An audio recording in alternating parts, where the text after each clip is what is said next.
Тун эмгэнэлтэй юм. За тийм учраас энэ хариуцлагатай уул уурхайг авч явах тухай асуудал маш чухал байгаа. Тийм учраас уул уурхай үйл ажиллагаа эрхэлж байгаа хуулийн этгээдүүдийн үйл ажиллагаанд тавих хяналтыг эрс сайжруулах хэрэгтэй.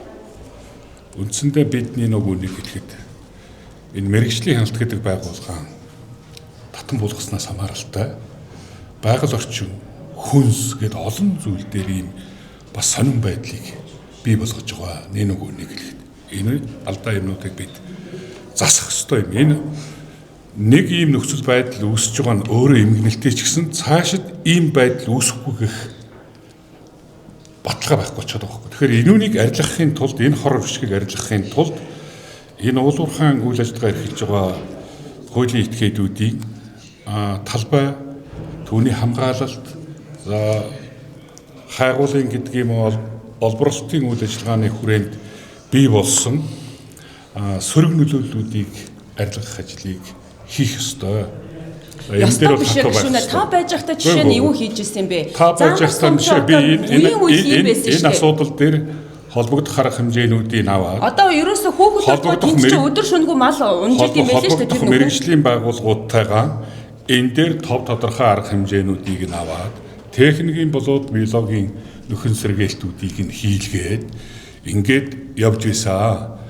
За тэр үед тэрнээс хойш үүссэн нөхцөл байдлуудыг зөв тогтоох ёстой. Ирүүнийг би зориуд өөрийгөө байсан цаг хугацааны юмыг бүрэн төгс байсан гэж би хэлэхгүй. Гэхдээ одоо бид энэ дээр тавих хяналт юмудаа эрс сайжруулах ёстой гэдгийг зориуд би хэлж байна. Нэг хоёрдугаарт цаашид ийм зүйл гаргахгүй төлөө энэ чиглэлийнхээ асуудлыг хариуцж байгаа бүхий л байгууллагууд анхаарлаа төвлөрүүлж энэ чиглэлийн энэ аж ахуйнууд дээр тавьдаг хяналтуудаа эрс сайжруулж хариуцлагынхаа тогтолцоог нэмэгдүүлэх ёстой. Энэ мөн ээ. Одоо компани оруулсан байна буруу. Тэр компаниг тэр талбайд ер нь хэн хяналт тавих ёстой төрөөс. Харин ерөөсөө чинь бүгдээрээ чигүүрхтэй байхгүй юу?